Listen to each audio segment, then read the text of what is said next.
Zompala, this is Bhutan This Week, our weekly news magazine program. My name is Wubgan. Our top stories this week: His Majesty graces closing ceremony of the Parliament. National Council commends government's decision to hand over mining rights to State Mining Corporation. And 2 Bhutanese women murdered in Jaigaon, India. His Majesty the King graced the closing ceremony of the 3rd session of the 3rd Parliament on Wednesday. Parliamentarians offered Tashimelam and Tashikada to His Majesty the King. The conclusion of the 3rd session, which was scheduled on 6th March, was postponed with report of the first case of COVID-19 in the country. The continuation of the 3rd session of the Parliament began on 1st June. During the 3rd session of the 3rd Parliament, the National Assembly endorsed the budget for 2020-2021 with the Budget Appropriation Bill 2020-2021 amounting to nearly 74 billion Newton. The House also endorsed the Supplementary Budget Appropriation Bill 2019-2020, and the bills are prepared for the Royal Assent.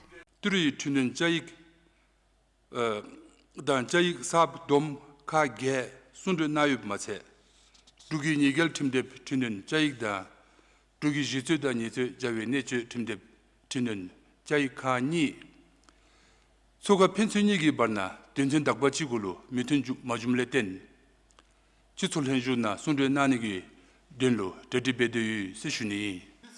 Moreover, the Mines and Minerals Bill of Bhutan, along with 2 ordinary bills and 2 conventions, were deliberated and referred to the National Council. And the Annual Audit Report 2018 and Performance Audit Reports from 2010 to 2017 of the Royal Audit Authority were also deliberated during a joint sitting. While the Local Government Amendment Bill has been deferred, the Impeachment Procedure Bill of Bhutan and the Minister and Minister Equivalent Post Holders Entitlement Bill of Bhutan were not deliberated in the National Assembly during this session.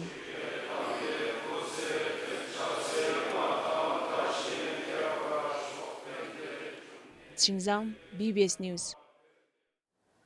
The National Council adopted the Budget Appropriation Bill 2020-2021 during its 25th session, with all the temporary fiscal measures proposed by the National Assembly. The House also endorsed the Supplementary Budget Appropriation Bill for the financial year 2019-2020 and the recommendations on the National Budget 2020-2021. Some of the major recommendations adopted by the House in the National Budget Report 2020-2021 include establishing cold chain to link farmers to the market outlet, in addition to building cold stores. The recommendation also includes provision of transportation of produce by refrigerated van to maintain the quality and enhance movement of fresh produce within the country.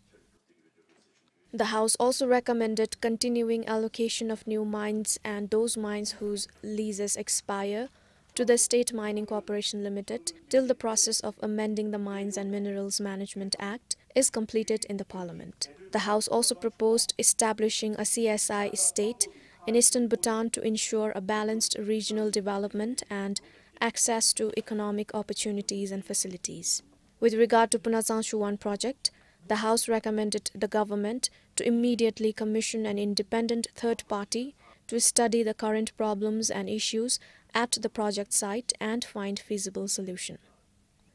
In addition, while the endowment fund for crop and livestock conservation has increased to 69 million Newton, it is not yet operational to cater its benefit to those affected by wildlife.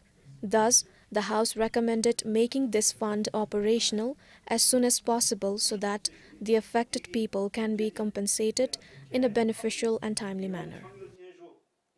Besides, considering the difficult time the nation is going through and the urgent need to ensure prudent public expenditure, the National Council proposed that the Finance Ministry, in collaboration with relevant agencies, to come up with realistic expenditure measures. The recommendations will be deliberated at the National Assembly for final adoption tomorrow. Sunampem for BBS News. Right now, making the most of the situation presented by the global pandemic is the time to draw a clear regulation on realistic spending of the yearly national budget for all times to come. Eminent member Finsuraptan shared this during one of the recent National Council sessions.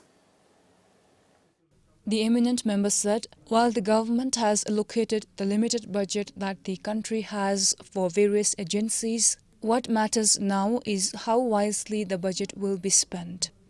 He said if the Royal Audit Authority, Gross National Happiness Commission and the Finance Ministry could work collaboratively and carry out timely and periodic monitoring, that will ensure the budget allocated are put to best use.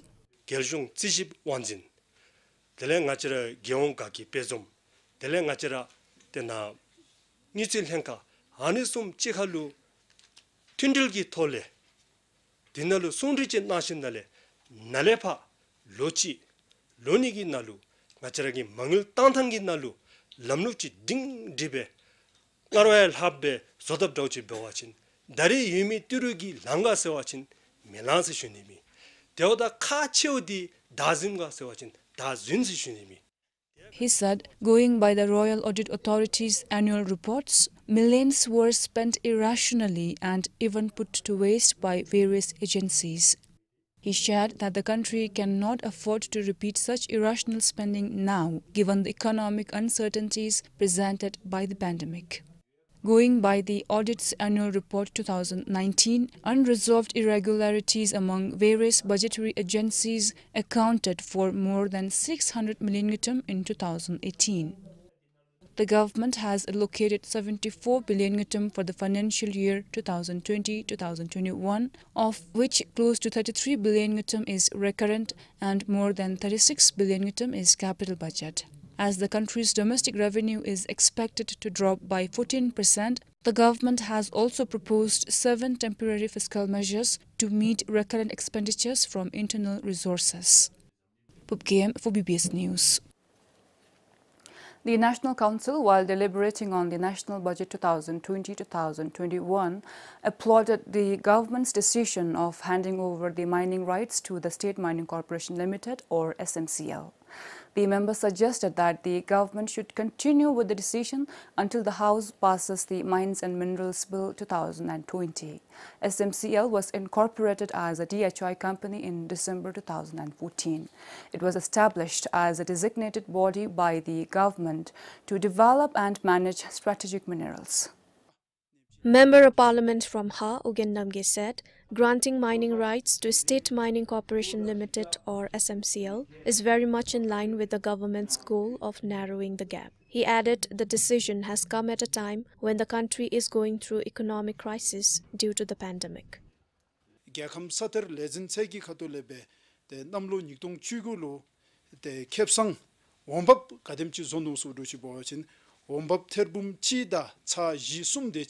zonu sishuni la de wombab dechi zobigi nanele de kepsang ngetik jungi teda disu kara pa tokshak digi be konragi kepsang ngetik kadimchi zonu suduchi boachin saya sumja sumchu tu da cha sumnga nepchi de kepsangra debe zodigi be du sishuni la da debegi lo chigi nang hicham chi de kongila bebe ta dolo de kepsan namese mi du se de kepsan di bombe du se da kepsan bombe de zo chobachin da digi kepen de machoro shonglo jome bala SMCL gi hema de la be mi lezingi te ga debe tapchiga de ngachi khone shunimi indigeran peru da SMCL gi la kochujim le di te bombe ran de no la shonglo de tatugi jungi di ngachiregi neyam kobe chugugi 삽chengi netang thembe bodalo de lena zorimchi dina zube bodalo de nyara de ichi bombero yese shunila da ani dingemalera zususu boachindi de tatongachiregi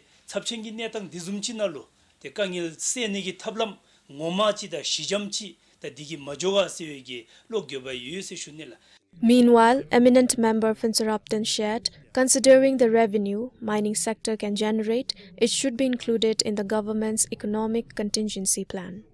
Saterda dinalu sodragi nalu tirugi chagona imbachin de shibumgi nale beodalu cha nira imbe seshunemi dari peljelu haninchi hentabgi nalu pentap yubdauchi bewachin 로치기 나라 하는 숨지 대 숑루 펜톱 임자오지 보아진 사데르디아 나치라 이코노믹 컨틴전시 플랜스 별저 준림 차르지기 나루 공리 슈미 대 레글 숨기 따루 대 다링아지기 아니 대 사데르디아 디날루 갑습지 요바진 대 가데베 참가하세.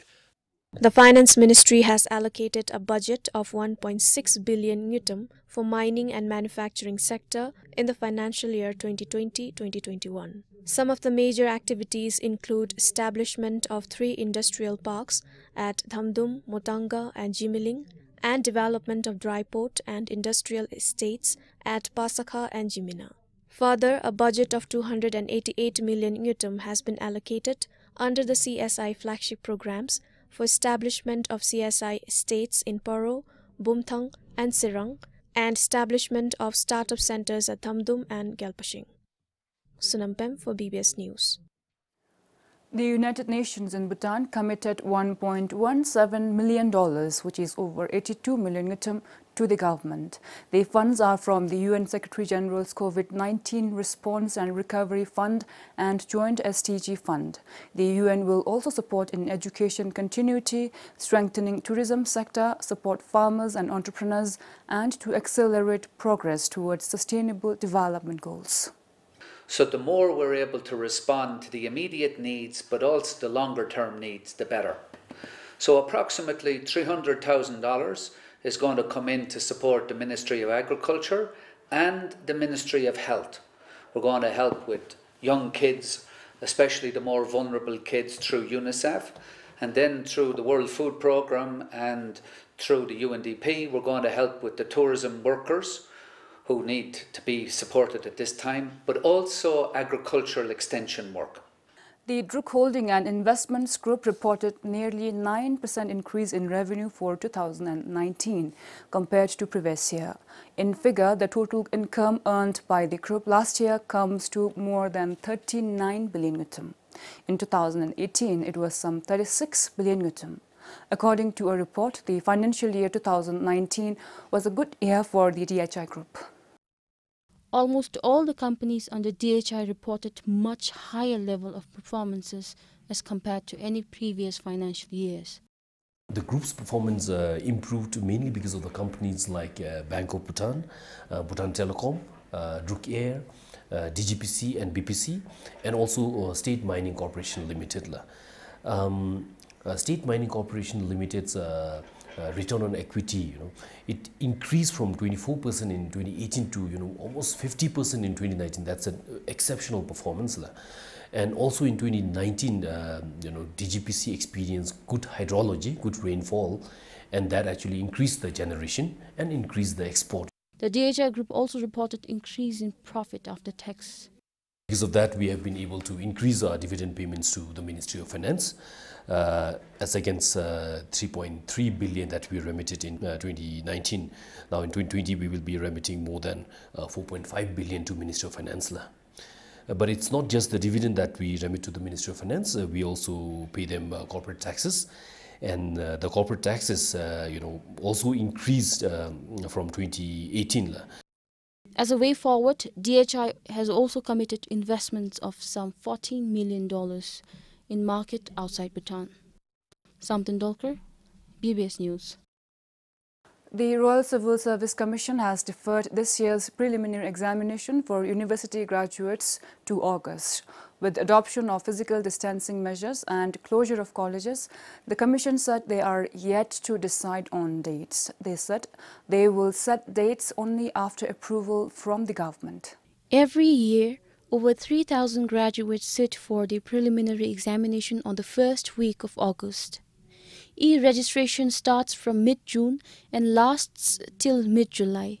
But unlike past years, the Royal Civil Service Commission did not announce the registration and the date of examinations this year. When we conduct exams, especially during our PE, we gather more than like 3,000 plus people, excluding examiners and people who assist in conducting the exams, another like 700, 800 of us. So that's almost like 4,000 congregation of around 4,000 people. Just now for us, yes, the declaration of results by the colleges is also important, but at the same time equally concerned is also to maintain the social distance. I don't know how we can conduct the exams minding the pandemic situation. She added that the civil service exam is important for a lot of government's initiative and developmental activities depend on reliable HR. And the good way to source HR is to conduct exams regularly and get best and brightest from every cohort. For now, the Commission waits to see if there is sufficient number of students appearing exams and approval from the government. The Commission said they have plans in place if the exam is postponed for next year. We usually, what happens is we conduct the exams in August, and by December, probably by December first week, we declare the results, and we start with our selection process, and then we appoint these new recruits by 1st of January. So maybe perhaps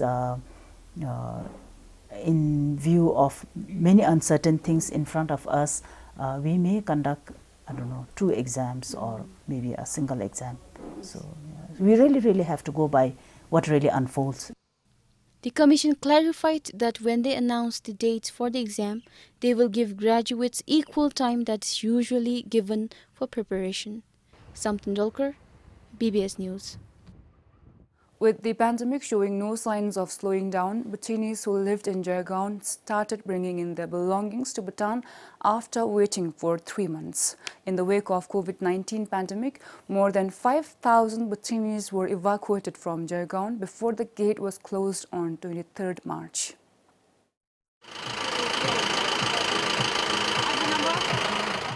With the help from Tromde, people started bringing in their belongings since Saturday. As much as they're happy to bring in their belongings, the expenditure incurred in transportation and labor charges are burdening them. Almost all the people who lived in Jaigaon are from low-income group. I paid rent for 4 months, which is 14,000 nultram. Then labor charge to load our stuffs in Jaigaon comes around 3,000 nultram. We have to pay for transportation and then unloading charges here. In total, I have to pay around 19,000 to bring my belonging until here.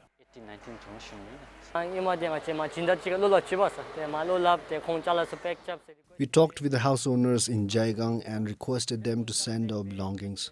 After paying our rents, they loaded our belongings and sent here. We already paid labor and transportation charges, which are quite high. It is so nice to get our belongings after 3 months. We don't know yet whether there is damage or not. We simply trusted the house owners there, and they did as requested.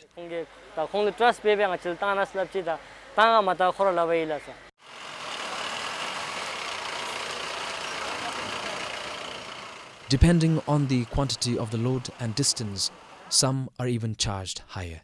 The Indian vehicles bring the belongings to customs port. It is then transported in Bhutan registered vehicles and taken to their respective homes. Some people say that they have no other way than to pay the amount to get their belongings. Still, many do not have a place to call their own in Phuntsling, and they are planning to return to Jaigaon once the situation becomes normal. For Sonam Penjur in Phuntsling, Cheku for BBS News. 2 Bhutanese women were found murdered at Baramechai Basti of Jaigaon under the Indian state of West Bengal on 13th June. The deceased were identified as a 22-year-old woman from Lochina under Chukha and a 26-year-old from Chuzega in Sapang. Jaigaon police in India arrested 2 suspects who confessed to having murdered the 2 Bhutanese women. Both suspects are residents of Jaigaon under the Indian state of West Bengal. The incident took place at Baramechai Basti on the early morning of 13th June. In what is a major twist on the murder of 2 Bhutanese women across the border, Jaigaon police arrested 2 new suspects. These suspects confessed to the crime. According to the sources, the suspects used a knife. Earlier, Jaigaon police also arrested 2 suspects based on the eyewitness. These suspects were seen quarreling with the victims a day before the incident. As per sources, Indian police in Jaigaon had detained a few people for inquiry before the 2 suspects were arrested. One of the suspects is aged 28 and the other is a 25-year-old. Both of them are residents of Jaigaon. The two victims were identified as a 22-year-old woman from Lokchina under Chukha and a 26-year-old from Chuzega in Sarbang, who were also living in Jaigaon. Both of the deceased were unemployed, although one of the victims used to work at a drying and the other at a parlor in Pinsling a few years back. Royal Bhutan Police is collaborating with Jaigaon Police and awaiting a complete report. According to sources, the suspects and victims, who were all friends, had gone to buy drugs. All of them had taken N10 tablets, and while high, one of the suspects had raped one of the women. The victim then allegedly threatened to report the incident to police. Out of fear and anger, the suspects had killed the two women. However, police say only the post-mortem results, which are yet to come in from Alipurduar Hospital, will confirm whether there was rape or not. The two suspects were also produced at the Alipurduar court. For Sonam Penjo in Pinsling, Yishe Gelson, BBS News. A fruit cracking disease has affected mangoes in Samrang Gehok of Samdip Jonkar. Farmers in the Gehok had been hoping for a good harvest for the first time since they planted the fruit trees a few years ago. More than 40 households in the Gehok have been affected by the disease. Most of the mangoes in Samrang have developed cracks. Villagers say the infected fruits first develop black marks and then the fruit cracks within a few days. Growers say the disease has wiped off their hopes of making any profits from the fruits this year. They say the trees which they planted in 2014 first started to bear fruits last year, but the yield has been much better this year. They had been hoping for a bumper season until the mangoes started to crack just before the harvest. Fruits were growing nicely at first, but then it started cracking like this before the time of harvest. The agriculture officer told me that they suspect it is due to lack of water and manure, but from my side, I used enough manure and water. I haven't been able to sell much. All the mangoes develop cracks and fall down, and we have nothing to sell.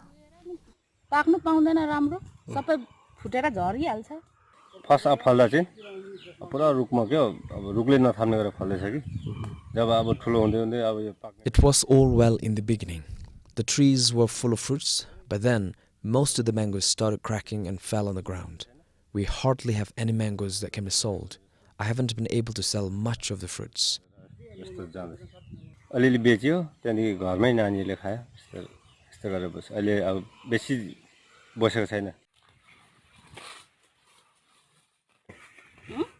Meanwhile, the Dzongkhag Agriculture Office says cracking of mangoes could happen due to many reasons, such as the soil having high acidity or due to high temperature and heavy rainfall, among others. Direct sunlight on the fruits after rainfall can also cause the cracks. Officials shared they will study the soil to determine the cause, but the tests can be carried out only after the fruiting season is over. Meanwhile, agriculture officials are advising villagers to properly maintain the mango trees. For Kilawanchu in Samdrup Jonkar, Samtin Dolkar, BBS News. Farmers in Tendu Gehok of Samtsi are taking full advantage of the shortage in supply of agriculture and farm produce in the market. Since the onset of the coronavirus pandemic, apart from increasing vegetable production, farmers have started several new piggery and poultry farms.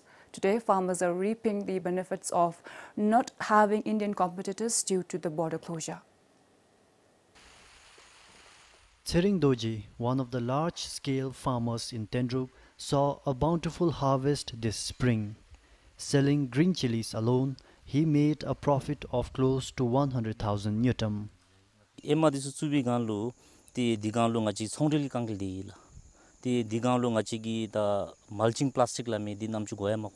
We used to grow chilies before but struggled finding markets. We didn't even hear about mulching plastic. Before, chilies used to grow without the plastic, but now due to global warming, it doesn't grow without the mulching plastic. With the mulching plastic, I planted only about 50 decimals of chilies but got good return. Improved market opportunity coupled with the use of advanced farming methods helped in increasing output. Plastic digi ngachilu femanam simdula mulching plastic tammegola te dangpadu anilu ngachigi Mulching plastic has a lot of benefits for us. Initially, it is difficult to make beds. Once that is done, it makes the weeding job easier. We get more vegetables from a single plant, and the plastic need not be changed for 3 years.